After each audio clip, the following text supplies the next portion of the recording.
Hello दोस्तों, स्वागत है आपका हमारे YouTube चैनल पे। आज तक मैंने आपको मैथ का इंट्रोडक्शन वीडियो नहीं बनाया था, लेकिन आज मेरा इच्छा है कि अब एडवांस पार्ट को शुरू करने से पहले मैं एक बार आपको सिलेबस का चर्चा कर दूं, कैसे क्या पढ़ना है।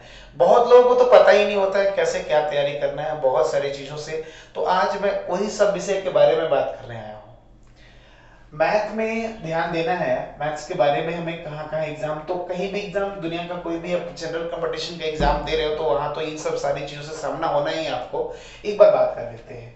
तो मैथ से रिलेटेड दो क्वेरी है आपकी, एक तो है आप मान लीजिए अब अरिथमेटिक सेक्शन हो गया, दूसरा हो गया आपका एडवांस सेक्शन।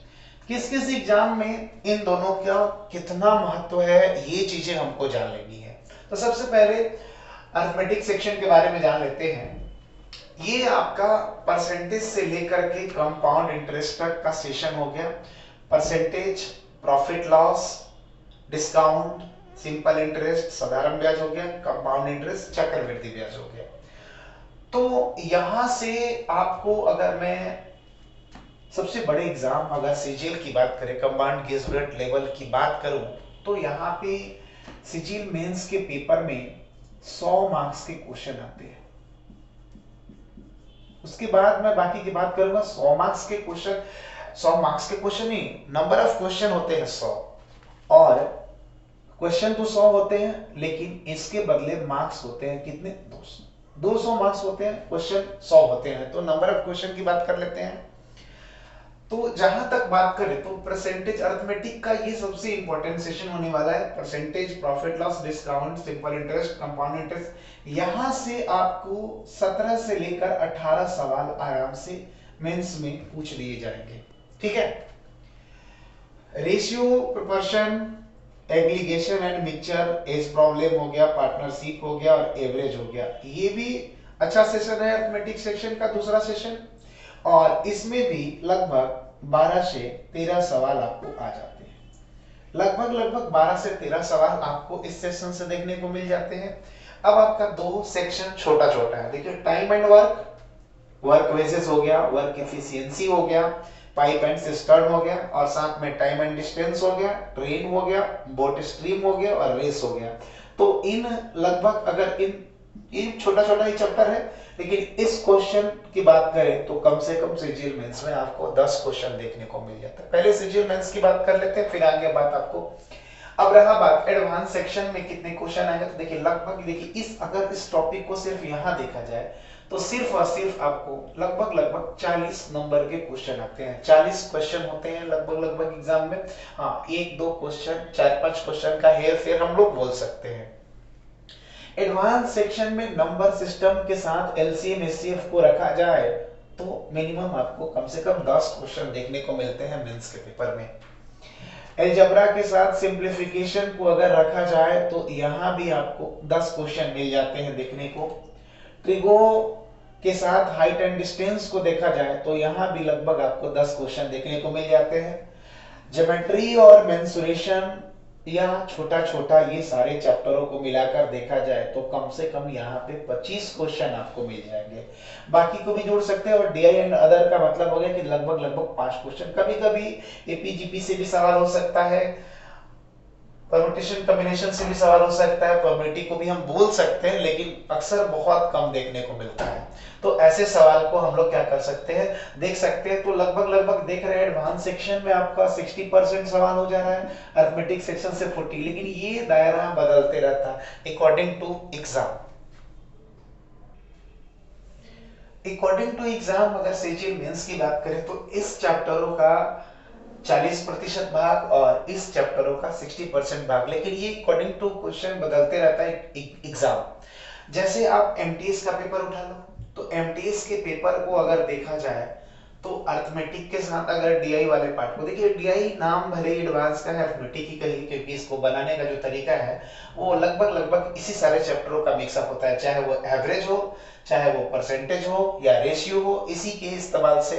और हम भाग ज्योमेट्री को भी शामिल कर सकते हैं, क्योंकि अगर सर्कल की बात करें, अगर कोई पाई चार्ट आता है ऐसा तो वो डिग्री में, तो ये सब कह सकते हैं, मिक्सअप करके बोल सकते हैं।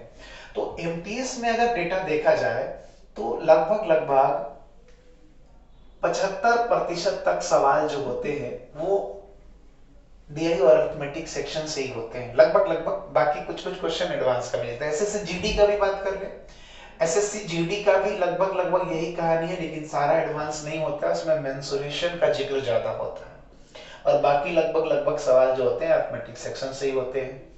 सीएचएसएल की बात कर ली जाए, अगर एनडीसी का एग्जाम आप देखे होंगे, CHSL combined higher secondary level examination जो होता है 10+2 स्वीप पे होता है। तो वैसे एग्जाम की अगर बात करूं तो वैसे एग्जाम में भी लगभग दायरा यही होता है, कुछ ज्यादा खास नहीं होता है। एडवांस सेक्शन का भी मेन रोल है, तो अरिथमेटिक सेक्शन को अगर 15 सवालों में रखा जाए तो 10 सवाल हम एडवांस को भी बांट सकते हैं, मतलब हम कह सकते हैं कि अछूता नहीं है एग्जाम में, एडवांस वहां तो आता ही आता है।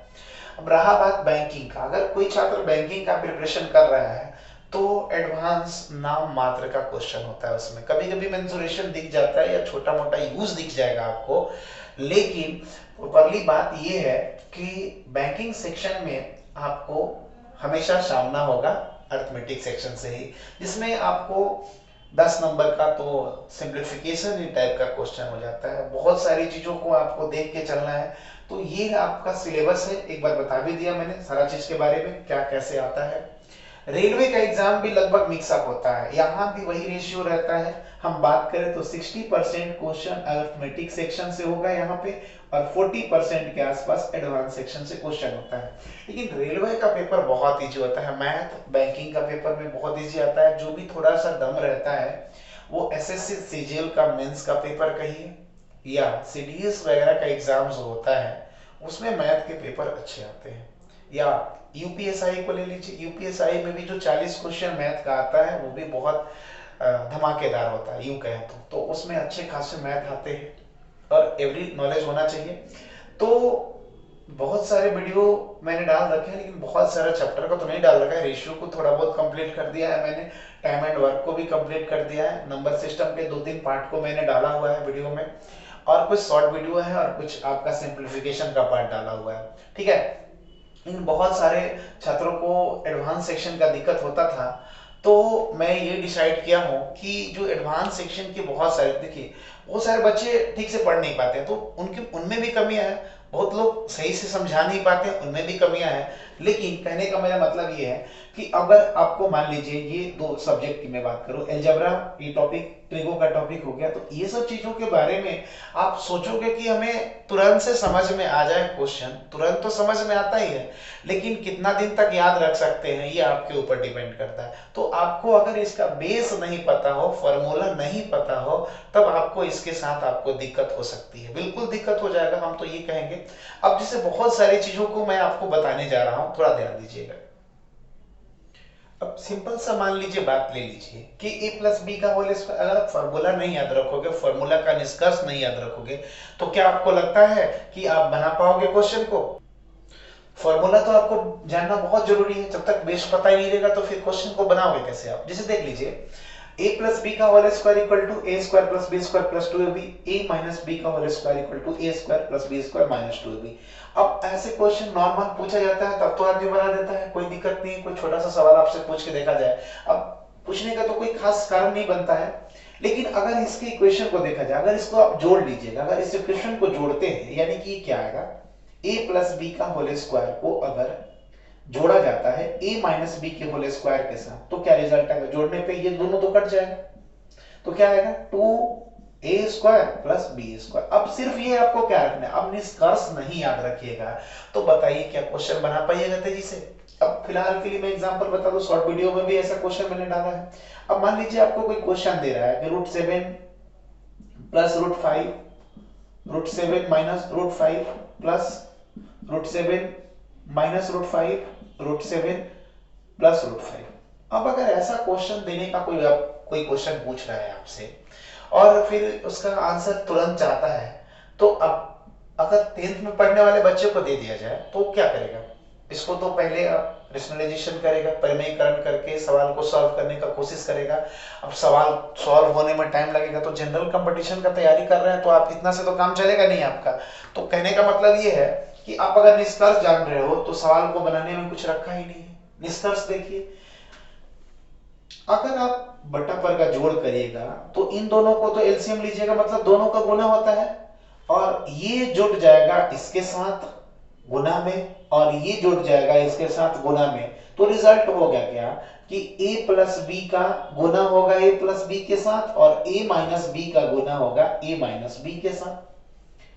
तो ये न करने का मतलब है a प्लस बी का गुना a प्लस बी के साथ, तो क्या बन जाएगा a प्लस बी का होल स्क्वायर, और ये बन जाएगा a माइनस बी का होल स्क्वायर। तो अगर जोड़ते हैं तो रिजल्ट क्या आता है, तो ऊपर में रिजल्ट आएगा 2 इंटू ए स्क्वायर प्लस बी स्क्वायर, यानी कि 2 को गुना कर देना है, और फिर √7 का स्क्वायर 7, √5 का स्क्वायर 5। ऊपर में तो ये रिजल्ट आएगा, नीचे में क्या आएगा a माइनस बी का गुना a प्लस बी के साथ, यानी a square minus B square. तो a square minus B square यानी √7 के स्क्वायर में से √5 का स्क्वायर घटाइएगा तो 2 आएगा। अब 2 से 2 क्या होता है, कट जाएगा। और इसी तरह से हम लोग क्या कर सकते हैं कि सवाल को बना सकते हैं। देखिएगा 2 से 2 कट जाएगा तो 7 5 कितना आंसर हो जाएगा, 12। लेकिन जरूरी नहीं है कि हर बार जोड़ के, तो कुछ लोग ट्रिक में बता देते हैं कि ट्रिक वाला ये चीज है कि 7 5 जोड़ दो 12। ऐसा तभी पॉसिबल है जब दोनों के बीच में 2 का डिफरेंस रहे। समझ रहे हैं, ऊपर नीचे दोनों के बीच का डिफरेंस क्या रहे, 2। 2 वाली स्थिति में होगा क्या कि आप जान रहे हो कि 2 इंटू ए स्क्वायर प्लस बी स्क्वायर आ रहा है। इसका मतलब ये हुआ कि दोगुना तो आएगा और साथ में अंतर भी 2 का आएगा, तो 2 से तो 2 कट जाएगा, यानी कि जोड़ के।